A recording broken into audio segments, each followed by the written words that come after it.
Hey, I'm Katie. And I'm Tyler. Ooh, it's switched up. You know why? Because we are doing our summer tradition of Cool Sheet Classics.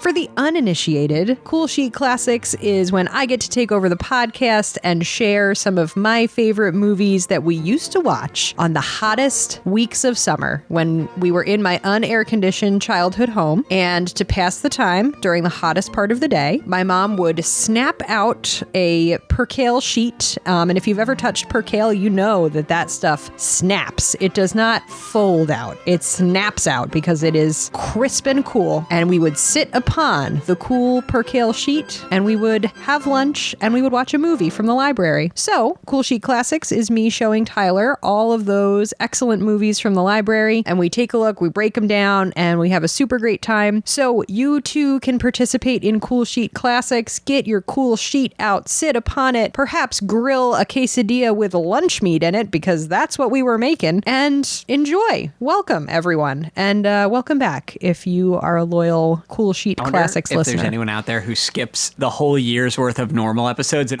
there are. only listens to Cool Sheet Yeah, Classics. we call them cool sheeters. To sleep, percale to dream. Good God. So welcome to Cool Sheet Classics. This is one of my favorite initiatives on the podcast because I am in charge and I love being in charge. Hey, this is great for me too. I just get to kick back and all I have to do is laboriously edit episodes that are even longer recordings than usual because these movies are always like 5 hours long. How else are you going to stay cool, Tyler? All right, Cool Sheet 2026, number 1. So Tyler, I'm going to open our first Cool Sheet Classic with a question for you. You ready? Yeah. Tyler, how much do you know about guns, sharpshooting, female sharpshooters, and Native Americans? All at once, all together? Yep. How much do you know about that? Pretty much none. Oh, good. Probably just about as much as Irving Berlin did. Let's get into it. Nice. You got him. Finally, somebody's knocking Irving Berlin down a peg. What a punk. Okay, so our first Cool Sheet Classic of the year is Annie Get Your Gun, is a 1950 American musical Technicolor comedy film. Say that 10 times fast. It is loosely based on the life of sharpshooter Annie Oakley. We have music and lyrics by Irving Berlin, a screenplay by Sidney Sheldon, and it's based on the 1946 musical. George Sidney is our director here. I have a couple things that I want to take us through in preparation for watching Annie Get Your Gun. And I have visual aids, so I'll be passing you the notes in a minute. We're going to start with the story of Annie Oakley. Annie Oakley was born Phoebe Ann Mosey, August 13th, 1860. She's an American exhibition and trick shooter and a folk heroine who starred in Buffalo Bill's Wild West show. Now I'm going to show you a picture. Go ahead and take a look and tell me what you see. I see a lady with a gun slung over her shoulder. She's looking into a mirror. Is everything on fire beyond her? No, that's just old-timey photography. Her waist is snatched. That's what that is, right? Yeah, she looks hot as heck. And the skirts are really puffed out. Yep. Okay. Is there anything else? But what do you see? I see a lady. Yep. But what is she doing? She's looking at herself in the mirror while holding a gun over her shoulder, right? Oh, baby. She's shooting over her shoulder. Oh. She is shooting blind over her shoulder using a mirror. I thought she was taking a break from shooting to reapply her makeup. Oh, dang. That's sexist as hell. So, our girl Annie, she goes by Annie, is born in 1860. She is the 6th of Jacob and Susan's 9 children and the 5th of the 7 who survived. Oh. So things are bleak and we are dirt poor. Like we are 1860s Ohio poor. Like there's poor and then there's 1860s Ohio poor. Annie's dad, who is already 61 years old at the time that he fathers her. God. He is old. Annie, get your gun. He got a little too cold during a blizzard in 1865 and then he got pneumonia and he died the following year. So he had pneumonia for like a full 7 months. You really minimized it. He got a little too cold. After he got hypothermia. Because they were very poor. Like, I cannot stress enough how poor they were. So Annie Oakley, dad's dead. Dad is out of the picture, right? She's like, I have to feed my family. And my dad has this flintlock gun. So she learns how to hunt to provide for her family. She learns how to trap to provide for her family. She started trapping before she was 7 years old. And then she was shooting and hunting at age 8 so that she could support her siblings and her mom. And then she would take the extra game that she killed into town and she would sell it to local providers, and then they would ship the game to Cincinnati and other cities. So she was at age 7 and 8 supporting her family and making money because they were super poor. And then her father died and they were more poor. She did not regularly attend school as a child, but then she did attend later in adulthood. She learned how to read, she learned how to write. At age 9, she went to something which sounds really horrible called the Darke, D-A-R-K-E, County Infirmary, along with her sister, Sarah Ellen. It's essentially just like an orphanage. Like her mom was like, I cannot take care of all these kids. I don't know why she would put the highest earning child into the orphanage, but she did. Okay. I think maybe she probably farmed them all out to people. So she was admitted to what's called the Darke County Infirmary, and she was put into the care of the superintendent of the infirmary. And they taught her to sew. They taught her to like do decorative work. And then beginning in 1870, she's 10 at this point.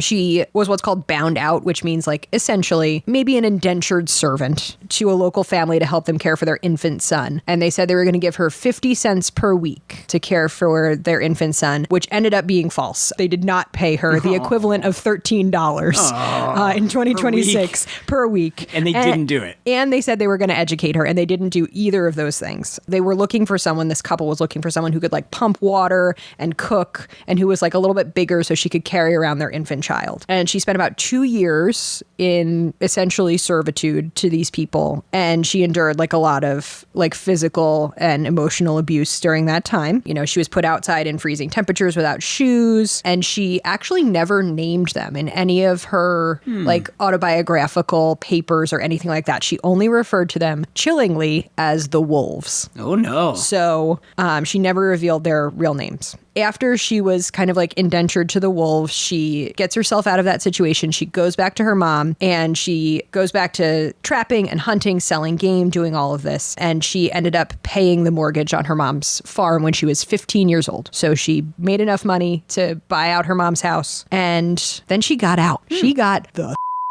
out of Ohio. And you want to know how she did it, Tyler? With her gun? She sure did. She got her gun? She got her gun, and she got out of Ohio. At age 15, she won a shooting contest against Frank Butler, who was an experienced marksman with Buffalo Bill's Traveling Wild West show, who then she married at age 16. Oh, okay. But that helped her get out. I mean, she may have viewed that. I'm not defending it. No.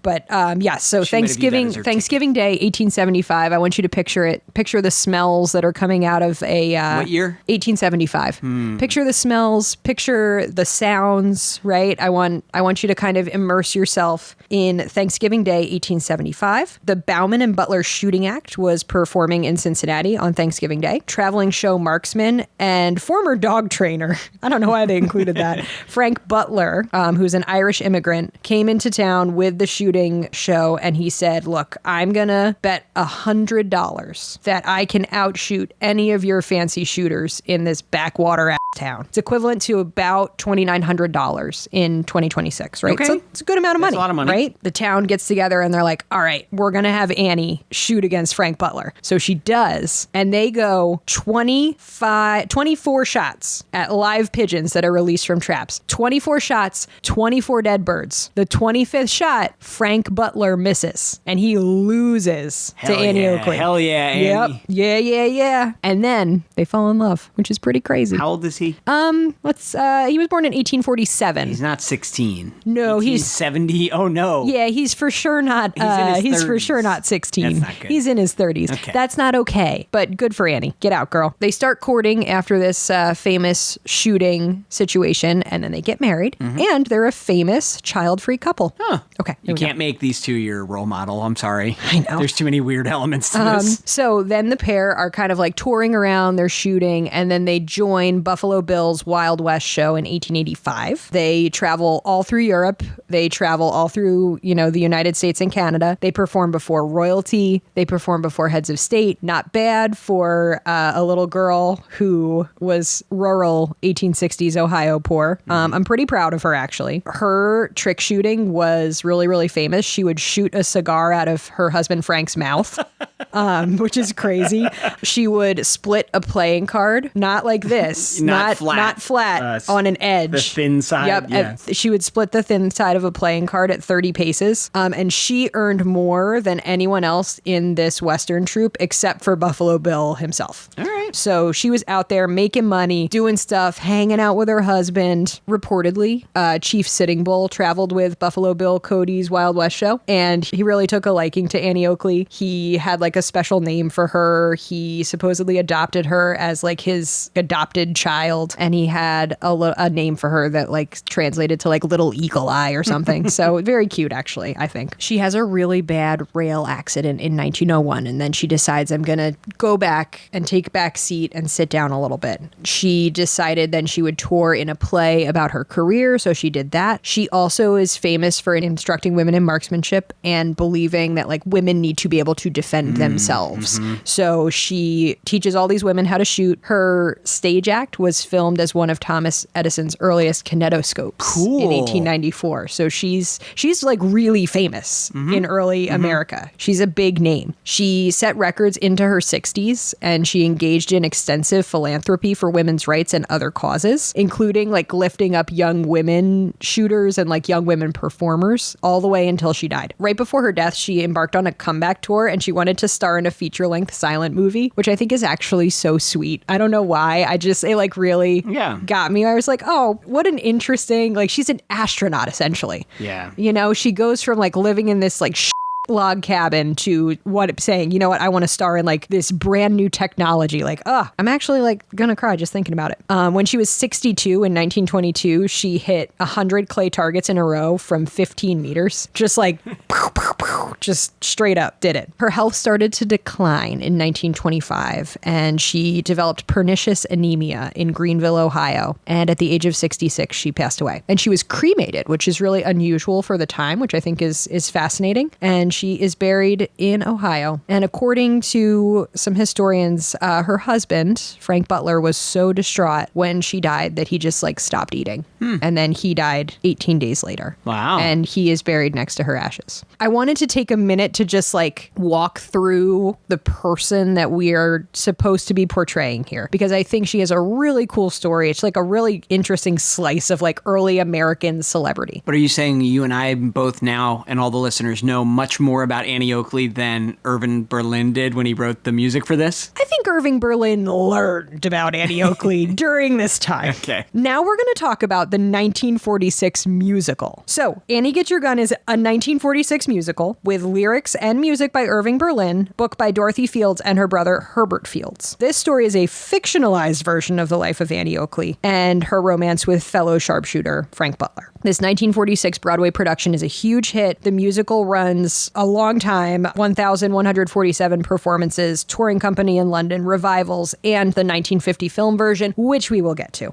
Oh, and a television series. Bizarre. Dorothy Fields, who is our writer for the show, she had this idea for a musical about Annie Oakley after she like read a biography of Annie Oakley. And she was like, I am going to write this musical, and I'm going to write it for my friend Ethel Merman. She goes to this guy named Mike Todd, who's a producer, and he turns it down. He's like, no woman can write a show about a woman. That's essentially it. Like, no one's going to want to see this show about a woman written by a woman, starring a woman. Like, women. So Fields is like, you know what? I'm going to go to these guys, Richard Rodgers and Oscar Hammerstein II, who had just done Oklahoma, right? She goes to them. They wrote Oklahoma. They do it. But then they decide like, hey, we're going to also be a producing team. So they agree to produce the musical. And they're like, hey, our friend Jerome Kern is going to compose the music, right? Fields writes the lyrics. She and her brother Herbert are going to write the book, which is like the conversation and all of that. So Kern is like, yeah, I'm going to do it. I'm so pumped up. He starts to work on the score, and then he collapses on the street due to a cerebral hemorrhage. Oh. Right? He just drops straight to the ground, dead, before he hits the ground. The producers then ask Irving Berlin to do the score, and Fields, who is writing the lyrics, says, you know what, I'm going to take a step back. I'm going to let Irving Berlin do the lyrics as well, because he likes to write his own lyrics. And Berlin initially says, like, I actually don't think I can do this. I don't think I can write songs to fit in with what he is calling a situation show, meaning I have to like write write songs to fit into the beats of Annie Oakley's life. Like, he wanted to write his own songs just out of nothing. Does that make sense? Yeah, like he's like Irving Berlin is famous for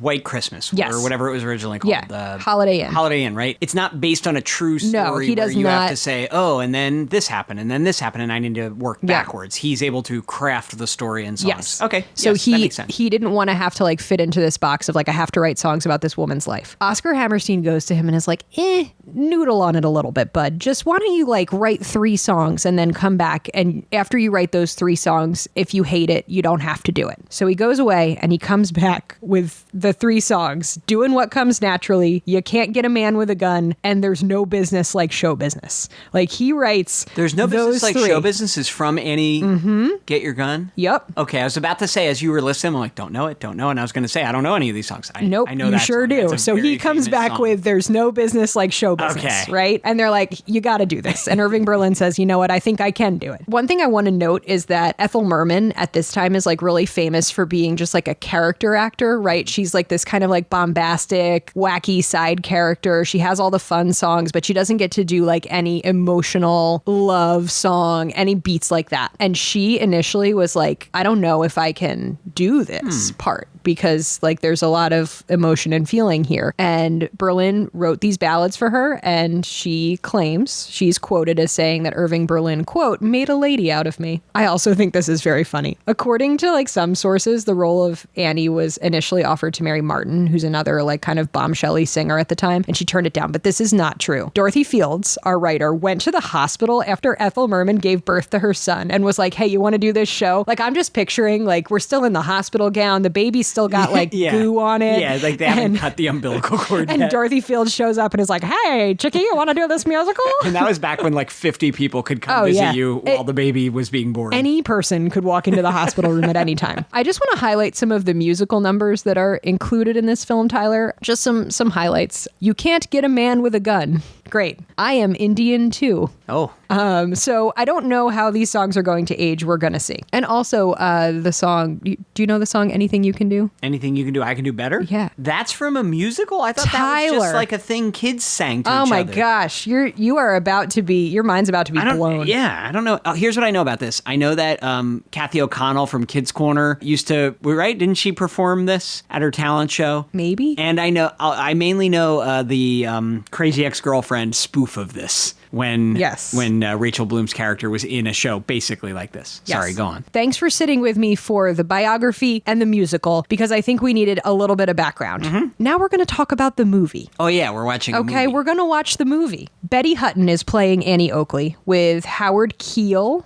He's making his American film debut playing Frank Butler. Benet Venuta as Dolly Tate. Louis Calhern plays Buffalo Bill. He's replacing Frank Morgan, the actor who died of a heart attack shortly after they started to film. Oh. So I feel like this production, both musical and film, is kind of marred by all these like untimely deaths.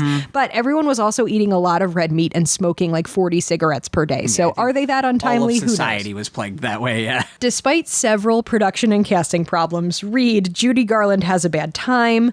She was fired from the lead role after a month of filming, and we will talk about that in a minute. The film wins the Academy Award for Best Scoring of a Musical and receives 3 other nominations. Betty Hutton is recognized with a nomination for a Golden Globe for Best Actress. Very well received overall. Let's talk about Judy Garland has a bad time again. Yeah, listen to our Wizard of Oz episode where we really heard about how badly Judy Garland was treated on the set of The Wizard of Oz. Yes, Judy Garland is both treated bad and treats herself bad here, so strap in. Judy Garland, who is MGM's biggest musical comedy star at the time, was originally cast as Annie Oakley, right? And you can see it. She's like plucky, she's fun, she's spunky, you know? She recorded all of the songs for the soundtrack, and then she worked for 2 months under the direction of Busby Berkeley and dance director Robert Alton. Berkeley and Garland had worked together previously in the late 1930s and early 1940s in a bunch of backstage musicals that teamed her up with Mickey Rooney. However, Berkeley had been fired from the Garland and Rooney musical Girl Crazy in 1943 due to what they said was personality clashes with the musical director, Robert Edens, and for driving Garland to collapse and subsequent doctor-ordered bed rest during the filming of the musical number, I Got Rhythm. So every movie she's been in is like a bad time for her, right? 6 years later, the producer, Arthur Freed, felt that Berkeley was the right person to do the spectacle of Annie Get Your Gun, right? Because like Annie Get Your Gun is essentially a story of early show business, right? And like early celebrity. So they're like, we got to get our spectacle guy. They bring him in. Berkeley and Garland see each other and they're like, oh my God, I cannot believe we have to work together again. Garland, at this point, her marriage to director Vincente Minnelli is completely in shambles. It is dissolving. She is in the process of divorcing him. She is working a lot and is exhausted. And she's also heavily addicted to prescription medication. She is not doing well. And she starts working with Berkeley. And she reportedly tried to spend a lot of time making Annie Oakley into a real person, right? The person that I've described in this intro, instead of like a caricature of Ethel Merman. So they fight. They just fight. That's really it. They fight a lot. He's probably like, just do it like Ethel Merman. Yes. And she's like, I don't want to do it like Ethel Merman. And then they shout at each other and then she runs away and then like rinse and repeat. And she literally runs away from the set a lot. Like she just starts running. Okay. Then Garland goes to Louis Mayer, the studio head, and she says like, look, we got to get Berkeley off this film. And Louis Mayer watches Berkeley's footage up to this point and is like, you know what? You're right. I'm firing him. I'm replacing him with Charles Walters. And we think the change is going to be good. But Judy Garland is like 87 pounds at this point. She is taking essentially an elephant's amount of prescription medication every day, and she stops showing up. So she shows up either intoxicated or not at all. After a couple of warnings, they basically bring her into Louis Mayer's office, and they're like, stop taking those pills, sweetheart. And also, maybe you should gain a little weight. And she's like, what? Gain a little weight? You were starving me on the set of Wizard of Oz. So they have a couple warning meetings, and then she gets fired. Oh. And then she has a big press conference saying that she was forced to leave against her will. And then she has to be hospitalized for several weeks. Oh. It's really bad. And then they suspend production. They just stop it. Okay. They say like, maybe we should just shelve this. This guy died. Things are bad. Judy Garland had a bad time. We're just going to put it on the shelf. They stop production. Betty Garrett was considered for Garland's replacement, but her contract with the studio had expired and her agent asked for a lot of money for her to come back. So they were like, see ya, sweetheart.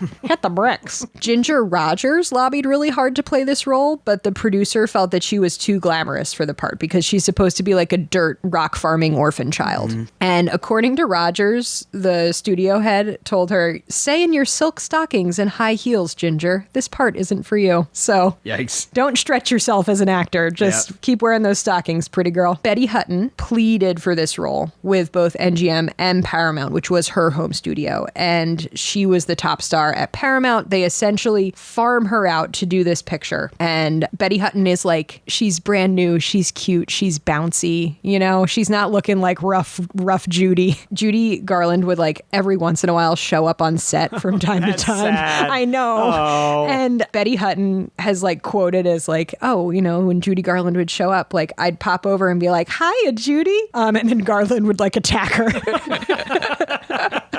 And I can't tell if Betty Hutton was being like an asshole or not in this. Like if she was like a little fresh-faced, or if she was like a fresh-faced young girl who was like, oh, it's too bad you couldn't do the picture, Judy. I'll just have to step in for you. I'm loving your impressions in this, by the way. The studio head, Judy Garland, everybody. It kind of all sounds the same. But yeah, I can't tell if she was a jerk about it or not, but Judy Garland did not like it and would just like start cursing at her, and they'd have to like escort her off set. So that is the production of Annie Get Your Gun. Also, Howard Keel broke his leg filming when a horse fell on it. Jesus Christ. So it was just kind of like a very chaotic production. It did work out. It was very well received at the time. Here are my memories of this movie. Super catchy songs. There's songs in here that are going to blow your mind. You're going to be like, I cannot believe that this song came from Annie Get Your Gun. It is so entrenched in like the cultural milieu of America. You're going to be like, holy smokes, had no idea these came from there. Does everyone have their Not-Stalgia bingo card? By the way, Katie said milieu. Milieu. I have always loved a spunky heroine, so I think you are a spunky heroine. Yes. I think that is very appealing, was very appealing to me growing up. I wonder about some of the messages of this movie, including you can't get a man with a gun. And I'm gonna guess a few of the songs have not aged well. Because they're racist? Including Sexist? I'm Indian Too. Oh, no. Yeah. That's sung from the perspective of someone who most certainly is not. Get ready. Strap in. Elizabeth Warren just filibustered by singing that. Oh my God. So welcome to Cool Sheet Classics. Thank you for putting up with that long-winded intro. I just felt like we had a lot to learn. I'm excited to watch this with you, and let's get into it. Let's do it. I really enjoyed those notes, Kate. Thank you for all the context. Also, everyone listening, I just want you all to remember this moment in about a month when I'm back to doing the notes and Katie tells me my notes are too long. What? Don't you like girls? Well, sure. I'm a girl. That's fun. Is there any special kind of girl that you like? Yeah.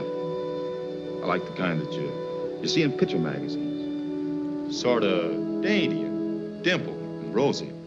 The girl that I marry will have to be as soft and as pink as a nursery.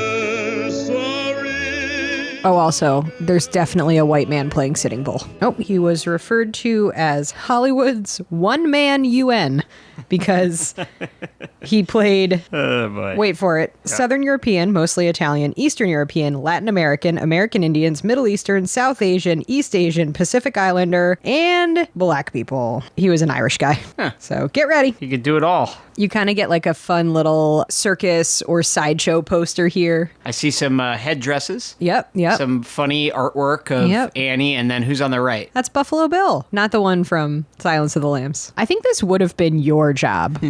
like a carnival barker. I think you could have been a great carnival barker. Thanks. Okay, already. We got 500 Indians and 50 squaws Quote. in this show. It's a lot of... All played by that one Irish guy. Yep. All right, so here's the world's greatest sharpshooter, Mr. Frank Butler. For now, he's a handsome fella. Yeah, he's cute. He can sing. You got to do it all, Tyler. It's the late 1860s. Everyone's poor. If you can't sing and sharpshoot, you're lost. A lot of fringe here. It's an aggressive choice, but I'm into it. Check out those gloves. These rubes have been taken in. Instantly. Here's a cheerful song about slaughtering a bunch of Native Americans. Yep. Oh my God. Who starts to shoot and kill until there's no one left to kill? Buffalo Bill. Colonel Buffalo Bill is going to kill all these Native Americans. I feel like he'll kill everyone there too. He won't even, he's like the Native Americans, the European settlers. He doesn't care. No trigger He's discipline. Just shooting. Yep. What? Tyler, they had a bunch of Italians. They stuck them in headdresses and they were like, these are Indians. So you grew up with this and Pocahontas. How did you reconcile those two things? The world's a complicated place, Tyler. Who is this like scruffy orphan child that follows the manager / carnival barker around? They don't explain him. You know, Kate, he's just a member of the circus troupe. All right, so this actually aligns pretty well with the real life story. Oh, the Indians don't get rooms though at the hotel. They have to sleep in the lobby. Yes.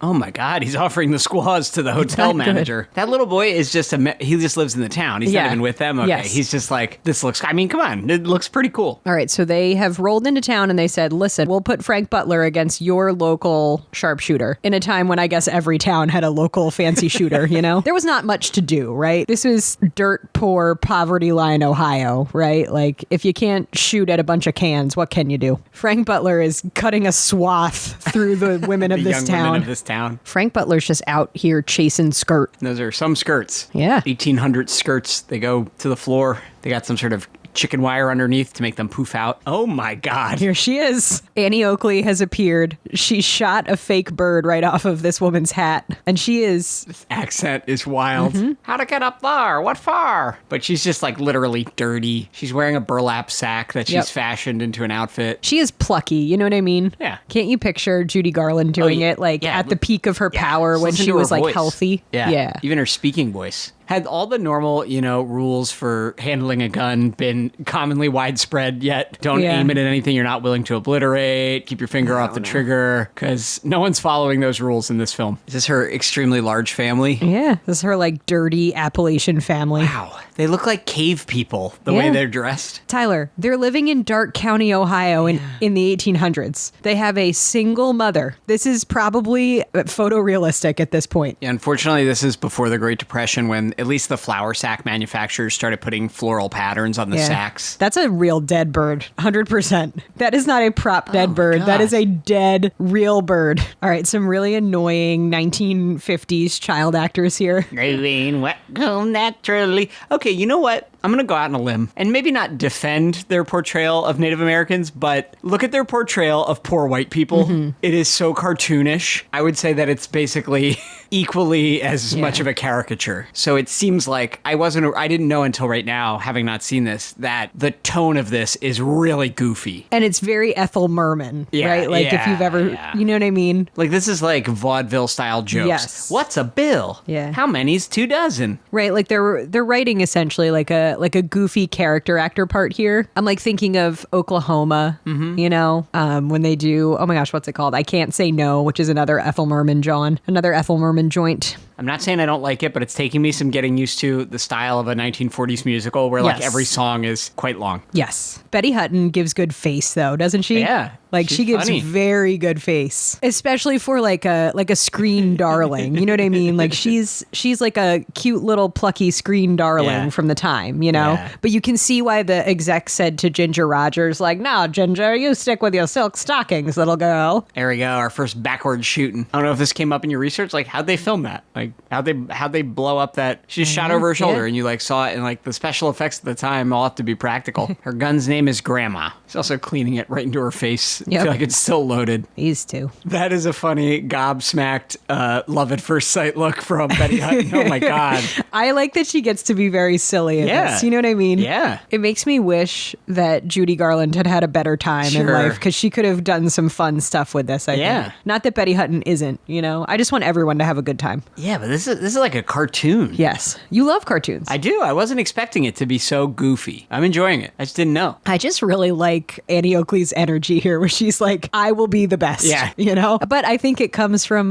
if you're thinking about like a character study, like she has to be the best if she wants her family to eat. Whoa. Why did he, what is his name? Frank what? Frank Butler. Why did Frank Butler go from speaking normally mid-sentence to start singing in a deep baritone? Yeah. It's beautiful though, right? Yeah. He's got a beautiful voice. I like girls with dimples. Her dimples. All right, Frank, you elitist little punk. He's basically, he's singing. Is he doing it on purpose? I can't tell. I can't tell if Frank Butler in this is just like oblivious and like doesn't see Annie Oakley as like a woman, like a human woman. Or is he like negging her? Or is he like... Hard to tell. Even if I was interested in you, I wouldn't be interested in you. Dirty, disgusting, illiterate. Right, he's singing about all the things he likes in a girl, and obviously they are diametrically opposed to Annie Oakley at this moment. I mean, I'm sure she'll clean up, but this is an impossible expectation, Frank. It's just Betty Hutton with a little dirt on her face. Get over it, Frank. Frank, I got a surprise for you.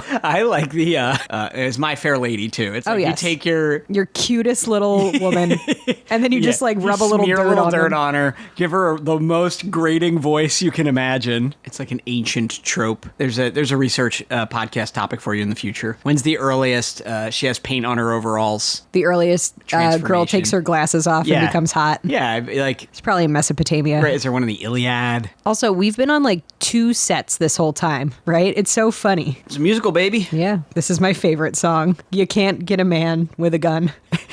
Just running around like a prospector. I love it. I love all of her whack exaggerated movements. I mean this in a nice way. This explains a lot about your bits, your routines you do, and I mean your just your day-to-day little comedy bits. I am in the privacy of the home. I am Betty Hutton mugging for the camera as Annie Oakley. Yes. Really makes a lot of sense, and I'm glad to see this little bit of your origin story. That's really special. Also, I thought you were originating all these routines. No.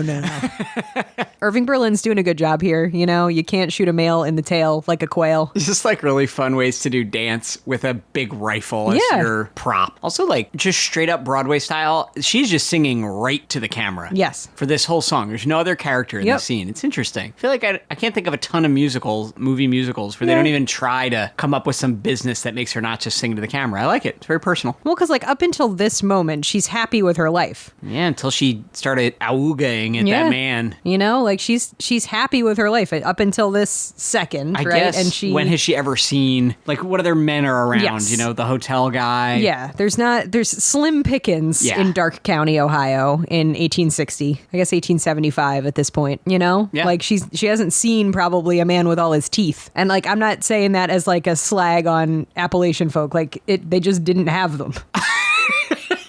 There's just so much gunplay in this movie. It's Shooting just so directly at people. Yeah. And I know that's part of the bit. And you said she used to shoot cigarettes out of his mouth or whatever. But Yeah. No one had like real like a lot. danger radar at this time. Everyone's life kind of sucked. So they were like, if I die, like die at the I got fair. to eat a peach and go to Europe, you know? Like a girl with a gun. Ha ha ha. Annie Oakley will shoot anyone. Yeah, look at that. They all laughed at her because she's a girl and she aimed a gun at them. I know I said it was bad when the other guy did it, but it's good when she does it. It's good when she aims a gun at sexism. And she's so tiny too. I love how tiny Betty Hutton is in this role. You know what I mean? Like she's just a bitty person. Well, like she's so charming. You know what I mean? Like she has this like charming little genuineness, right? So now we have to watch these two shoot clay pigeons for like 25 minutes. It is fun that they reference like a lot of her trick shots in this, where she's like shooting over her shoulder. Like they're essentially playing like a game of horse at this point. Yeah, right? it's whoever misses. You said this is what really happened, right? Yeah. They had to do a contest, and whoever misses first. And we were watching shot after shot with some funny trick shots in the way, but now he's just getting mad at her, and so it's just rapid fire. This crowd is eating good at this contest. This is some real enemies to lovers. Oh no, there's only one clay pigeon at this inn. I just love watching her hold two guns. It's so great, This right? rules. As someone who's like very in favor of gun control, common sense gun laws, I just love watching Betty Hutton shoot stuff. It's so great. Oh, she's going quintuple pull. How? Is she going to hold two with her feet? One with her mouth? I mean, not to overstate it, but it's pretty radically feminist. Oh, yeah. Just this whole thing. R.I.P. Annie Oakley, you would have loved a glizzy. You would have absolutely loved a Glock with a bump stock on it. They're rich. That $5? Typical wounded ego, man. Yep. What? She's not that great. Damn. Why they gotta do Dolly dirty like that? Oh, Annie she can't possibly look worse than Dolly. Yeah. Of course, she looks disgusting now. Yeah. They are about to traffic Annie Oakley now. She's going to be labor trafficked, and that's normal for the 1870s. Can she send money home? Yeah. Hey, Tyler, what do you know anything about show business? Well, are they about to sing it right now? I don't know if I would use the smell of the traveling show as one of the selling points. Yep, there it is. Huh. There's no business like show business. Yeah. You're right. It's part of the milieu, Kate. They were like, Irv, just go home, think about it, noodle on it a little bit. And he came back with this, and they were like, nah, Irv, you got to do it. Sorry. You don't have a choice. I don't know. Like, their delivery on this is really funny, isn't it? Driving through the country is so thrilling. Yeah. Kind of funny that they've convinced her just by telling her how great show business is, instead of just like, your family's in poverty, you'll make some money. She doesn't have to fall in love with show business, but it's nice, I guess. Tyler, she has literally nothing. Her whole family is dusty. Even if she went to like one town over, she will have traveled further than any of her ancestors at any point. And look, she gets to bring her family. How nice. She gets to bring all these little dusty kids. All right, so she's been relegated, though, to like polishing Frank Butler's guns, you know? For now. What's she using that lemon for? She's cleaning herself up. Is that a thing? Tyler, I don't know. Scrub your face with lemon? No wonder she's so freckly. Oh, wait, those aren't freckles. That's dirt. What are they? Oh, They're putting her in shoes. They're putting her in shoes and she's screaming. She's probably never worn shoes, Tyler. It's like a horror movie scene. It's like, wow, your face isn't disgusting anymore. She's got little pin curls in now, you know? This bit where she just has that slack-jawed face when she sees or even dreams about Frank Butler is very funny. And man, they just keep shooting right at Dolly. Yep. Dolly's their assistant, and Frank Butler just shot the top off of a champagne coupe, but what a fun detail that Annie shoots the stem off of the champagne coupe. She's got like a cute little outfit now, you know? All of her little rapscallion-y siblings are like disconnecting the caboose from the train. It's like you can kill the people on the next train coming. All right, so now we've got this like car full of Native Americans. There's a lot going on. It's not great. It's that thing, like, everything from this era is like 2 steps forward, at least 1 step back. Like, we have this great, pretty feminist premise and really good music. Yes. But then there's so much tokenizing Native American racism. Yeah. Annie Oakley has given the Native Americans permission to use Dolly's car, though. Now Betty Hutton just looks like Betty Hutton. Yeah, those dusty moment, the dusty part of the movie is over. Yep, she's got like cute little victory rolls in her hair. She's a adorable. She went She's to the so Vermont cute. country store and picked out an outfit. Cool belt. Look at the studs on that belt. See, you can't be mad at Annie Oakley. You just can't. She's so cute. Look, she's using this opportunity to better herself and her family. They're learning how to read. Show business is lifting her out of poverty. There's a lot of funny business in this outside of the songs. I love that Frank Butler just walks around in like monogrammed clothing, but like a ridiculous looking like shirt with a bib. I just love that Annie Oakley is so thirsty in this movie. Annie, you're getting pinker and whiter every day. It's a quote. Yep, direct quote. Also, I just love a good 1940s, like, we're on a train, and it's just a matte painting. There's movement back there. Maybe it's a green Not a screen. bad effect. Or projection, maybe. Could be, yeah. I think this is like a nice turn for Ethel Merman, but like also Betty Hutton, right? Where like she gets to do like ballads. I want more shooting. I can't believe I've heard this song too. These songs are, They're absolute bangers, Tyler. yeah, they're, Just wait till we get to I'm an Indian too. well, maybe not that one. They're not, don't know the word I'm looking for, but they're like very prevalent. Annie, I'm just a little worried about this workplace romance. Oh, Jesus. I just love that Frank Butler. Rumors fly. He's always screaming in Annie Oakley's face as he sings. The workplace romance, and he's like jealously keeping her off of the main bill. I'm pretty sure he's lying when he says, I told them to put your name on the billboard. Very manipulative, egotistical. I mean, obviously it's a musical and maybe he'll learn, but Look at Frank Butler's scarily white teeth. Like, what do you think they were doing to his teeth? his teeth in his eyes were getting bleach treatments. Betty Hutton's looking a little cozy. Look at her.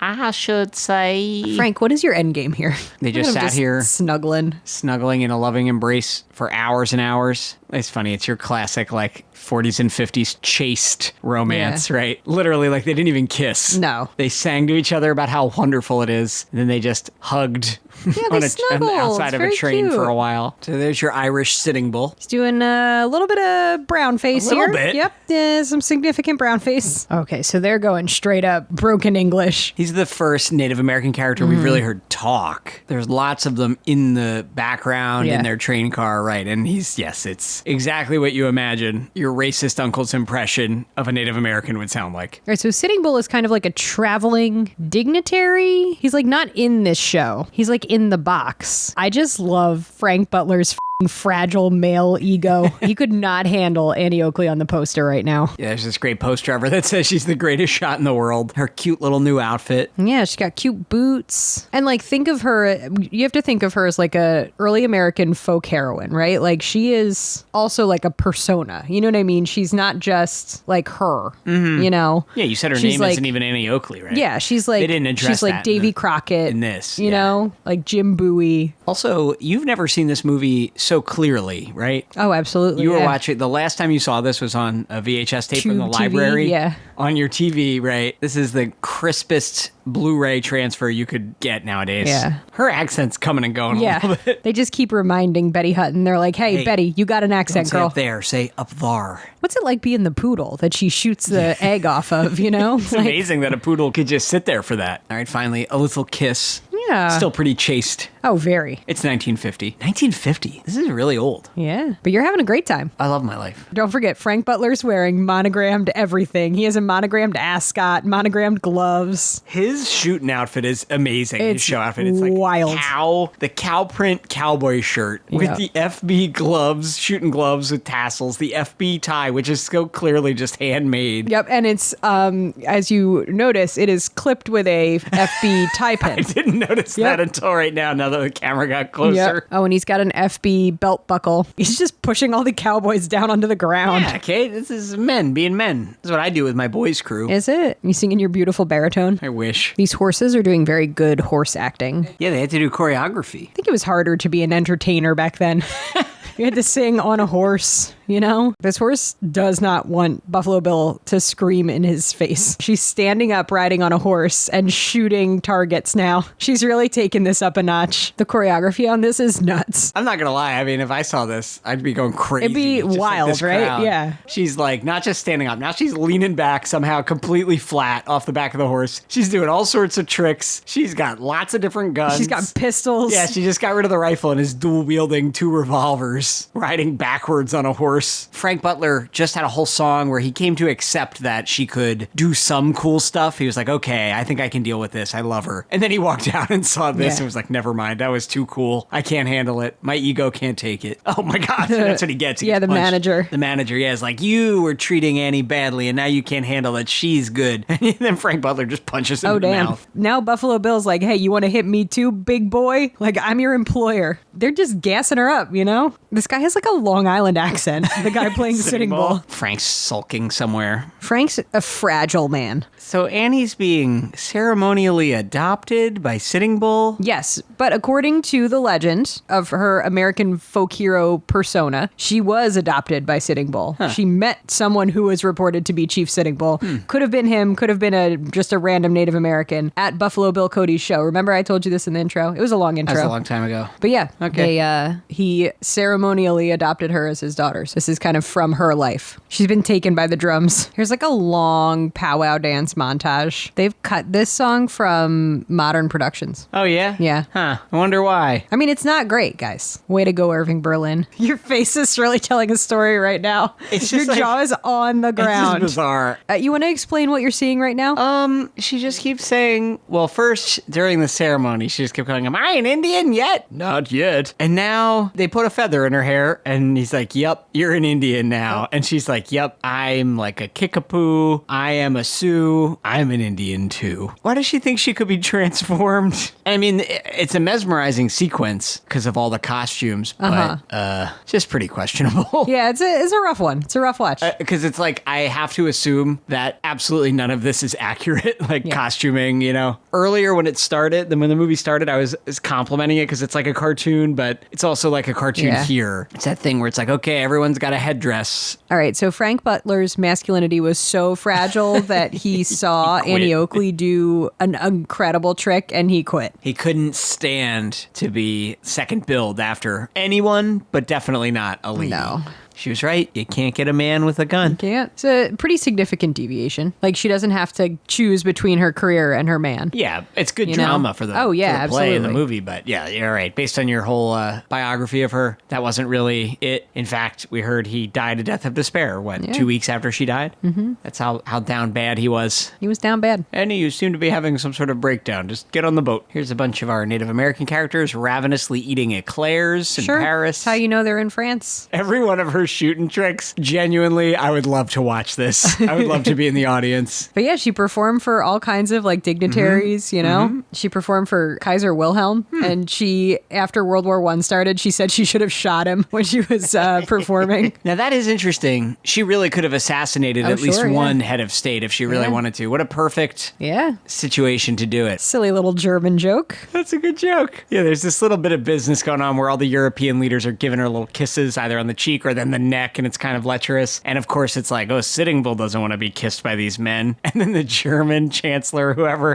gives her a big firm handshake. I'm serious. I want to go see the Buffalo Bill show. If it existed now, this looks amazing. They have these whole lengthy sequences of the stagecoaches burning and being attacked, and they're shooting blanks at each other. And you have to assume if they did this in real life, I'm sure sometimes they accidentally had a loaded gun, not a blank. It's funny. I knew so little about Annie Oakley. Like, I just knew the name and that she had gun that before you told me all of this and we watched this, I would have just assumed she was an actual figure from the Wild West, like a robber or something, not a sharpshooter who would do these play acting things about the Wild West. What queen would this be? This is Queen Victoria. You can tell she's so tiny. Look at that foggy Big Ben back there. What is that, a piece of cardboard, you think? Here's Annie moping over Frank Butler. I know. Come on, girl. Fragile man. Maybe the real one was better, but Annie's pining over Frank Butler. She's like, wait till he sees this jewel I got from a dignitary. That's the exact kind of thing that will make him even more jealous and enraged. It's like, I should have that jewel. Her little outfits are so cute too, right? Be strong, Annie. I love Annie Oakley's imaginary argument that she's having here, which I think is real fun. Very relatable. She's a little less fun when she's not feral. You know what I mean? Yeah. Be honest. Is there a show you can think of where Act 2 is as good or better than Act 1? Right? It's like you blast out all the great songs. You get a couple reprises. I'm not complaining. I'm just observing. All right. This is a fun twist. Buffalo Bill and Pawnee Bill are both broke and think the other one's rich and are trying to trick them into giving them their money. Kind of depressing because I'm sure these these shows did eventually become out of style and these guys all went broke. And Frank's a little bit back in our good graces because he's kind of a simp again. Yeah. You know, he's like, oh, I'm so nervous to talk to her. You know, these little dress sombreros that all the women are wearing is incredible. Look at them. Unfortunately, their couple name would be Anne Frank. Yeah, like Annie Oakley knows how to be poor. Right, out of everyone here who's having these money troubles, she's the best equipped. She just karate chopped a woman, though. Aren't those medals all stabbing him? I hope so. Frank's dumb. He is. Movie Frank is dumb. How much perfume is Annie wearing that made Frank go? That's powerful. Uh-oh, he's back on his bullshit.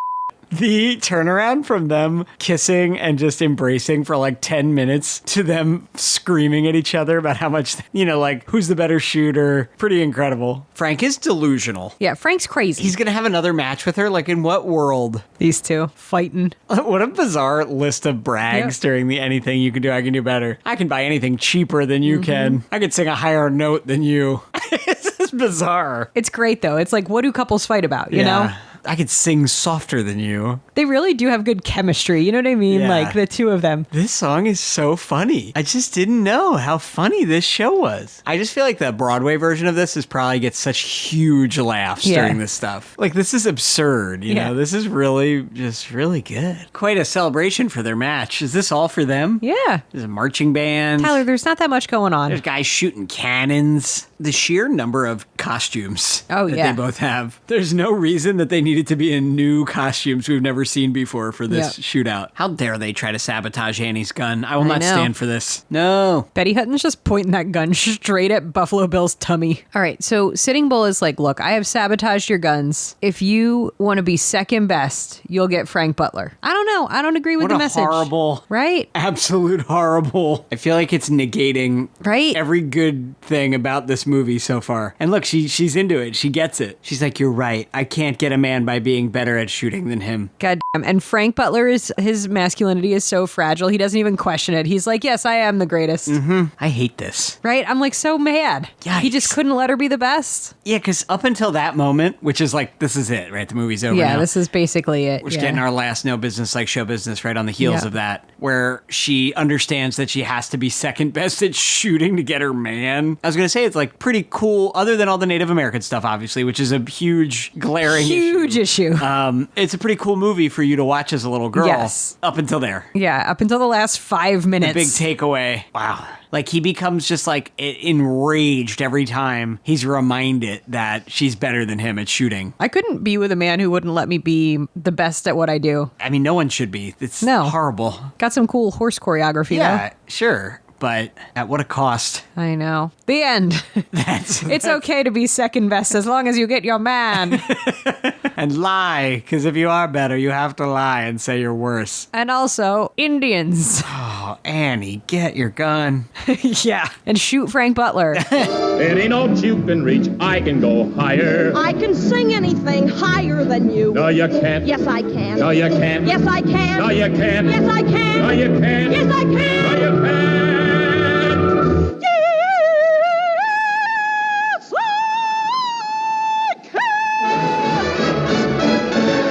What'd you think, bud? Okay, let's see. About an hour and 30 minutes of that hour and 48-minute movie. Excellent. Right? Top notch. I'm an Indian too. Like any movie. I guess my issue is right now I'm like annoyed that I'm like, wow, it had so much good but so much bad. Of course, any movie of this age is going to have that problem. But for so long into this, it didn't. So I was annoyed when it suddenly was like, oh, well, there's some problems. Yeah, I was kind of pissed off at the end when it was like... The endings are rough. Do you remember that as a kid?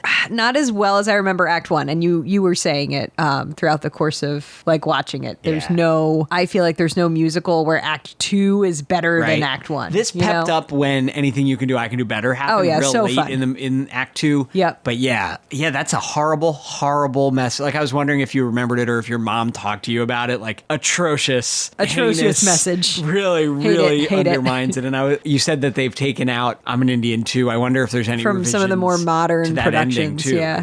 Yikes. Okay, let's just talk the good. Okay. Which there was a lot. Up until the end, it's very feminist and cool. Yeah. I mean, the movie, she's the lead character.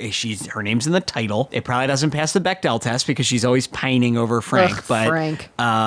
very cool that she's there. She gets uplifted out of poverty through her skills. She's literally the best shooter that anybody knows. Yep. Even if she has to lie about it and pretend she's second best at the very end. It's really funny. I mean, it's a straight up comedy. Yeah, like, she's it is a very comedy. funny. There's so many, even the song, like Anything You Can Do, I Can Do Better is a very funny song in a very clever way. It's not like, a series of jokes. It's like, wow, isn't it absurd the escalating things that they're arguing about, and fighting about. So that's cool. There are several songs that I never knew were from this show that are just cultural touchstones. Yep. Several bangers. Better.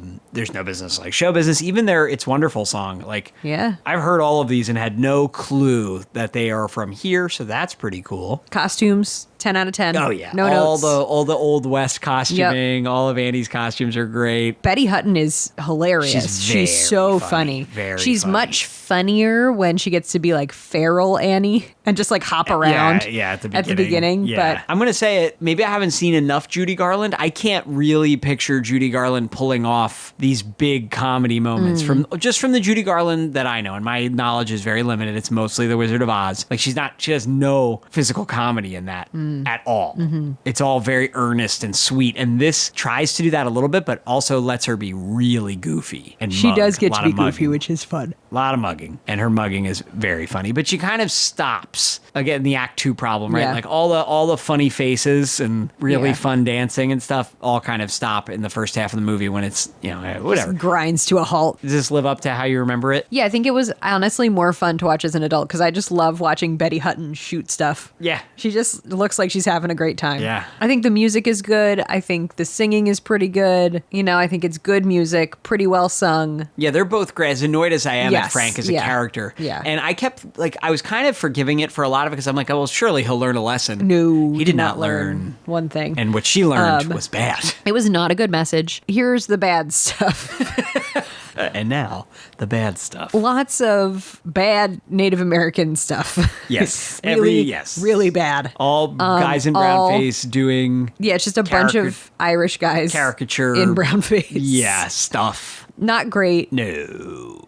Doesn't really display a Native American character as a fully realized person. You get hints of it with Sitting Bull a little bit because he's like, yeah, of course I can read. I'm writing a book. Right. Which is a fun, that's a good moment. But it's undercut by the fact that his performance is by that guy. Yes. Yeah. That's pretty bad. Everything else, not terrible. Yeah, that and the very last moments are the bad parts. Everything else are the good parts. Honestly, if you watch this movie, just stop it after Anything You Can Do, I Can Do Better. You'll be in a great mood. Agreed. That's where it takes its worst turn, right after that. Yep. Yeah. All right. Well, Cool Sheet Classics off to a good but complicated beginning. Yep. It's funny. We say this all the time that behind the scenes while we're recording this, we often split these, we stop and do other stuff, maybe come back another day. This was all one day for us, but we watched the first, 40 minutes earlier this morning and finished the last hour or so later with a big gap in the middle. And we both were all day wow, this is so good. Like you were saying, it's even better than you remember. We were in such good moods and we were looking forward to watching the second part. And then, it went a little downhill in some ways, but just a little. That first part, so fun. So, I was assuming this was gearing up to be one of the most fun things we've ever done for Cool Sheet Classics, and many parts of it are. So that's all I'll say. So tune in next week. Thank you for listening, all of you out there. Kate, thank you for preparing all those extremely detailed research notes. A lot of research notes. Sharing this movie with me. If you stayed till the end, thanks for listening. You're an OG. I got to tell you, we got more great Cool Sheet Classics coming up, many of which ask the question, are they doing the best that they could have? Uh-oh. It's gonna be interesting. It's gonna be wacky. We are gonna have a great month and a bonus episode. It's gonna be super fun. Thanks for joining us. 5 Cool Sheet Classics? Yeah, we got 5 this year. I thought it was 6. It's 5? No, it's 5. Okay. Maybe it's 6. I don't know. So buckle in. Yep, for buckle this in. hottest part of the summer. It's going to be great. Enjoy the hottest part of the summer. Have a great time. Put your feet in a kiddie pool. You can go ahead and find us on social media. You can leave us a rating and review wherever you get your podcasts. And you can tell your friends and your family and your pets about us. It's really nice. See you next week. Metro-Goldwyn-Mayer proudly brings to the screen the stage hit everyone loved. A story of romance, of riotous comedy.